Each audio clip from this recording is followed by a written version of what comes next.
Okay, unboxing po tayo ng LYCRC L700 GPS drone. Ayan. At saka, tama nakanin po ng nakakapag po sa inyo at narinig yung boses ko. Papasensya na po dahil medyo naulala ko. Nautan po yung pagsasalita ko. Kaya medyo pwede na kayo. But anyway, ito na. Kasi napila sila kanina ito eh. So ngayon, ito kasi wala talagang box. Kasama. Plastic lang yan. Kasama. Tapos ang naman ito diretso sa bag yan. Hindi ko, ako pwede tawagin itong unboxing o unpack. Kahit ayun doon, para sa akin yun. Anyway, ang naman ito. Ayan, ito. Pasok natin. Ayan. Ayan, ito. So ngayon, naman itong yung mga accessories. Isang puti na white na charging cable. Ayan. Saka kulay itim na charging cable ulit. Para sa siguro sa remote control niya, saka isa para sa battery. Yan. Kaya magkaiba sa puti, saka isang itim niya. Ngayon, may kasama itong rubber. Yan dito. Sa bag niya. Ayan. Rubber. At saka, ito, meron ito kasamang 2, 4, 6, 8, 8 propeller. 8 pieces na propeller. Baga ito cable.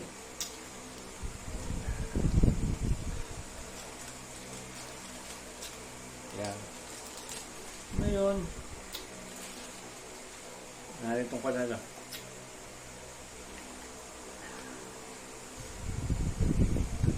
Kasi, tanggal ko na yung battery kayo niya. Ito na yung battery niya.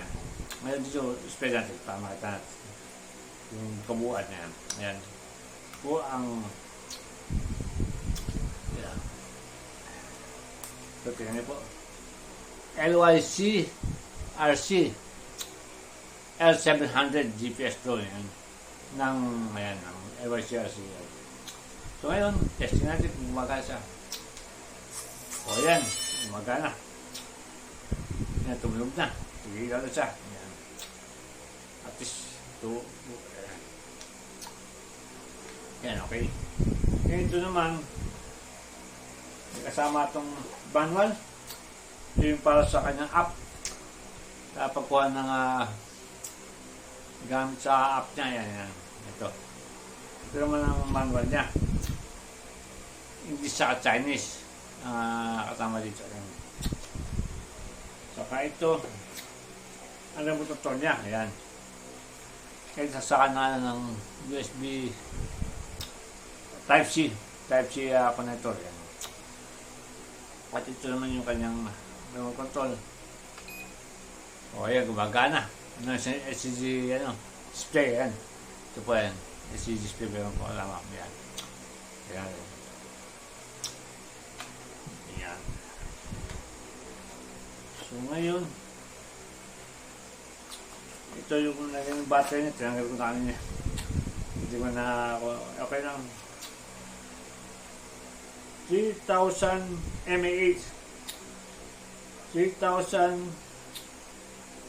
milliampere hour. Yan. Ang sa itong battery niya. Yan. Ito yung box ng battery. Okay. Ngayon, tapos ito, test flight naman tayo. Test flight. Yan. Test flight tayo ito si L700 GPS to na yan. Test flight tayo para makita nyo kung ano yung resulta. Okay?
Yan siya.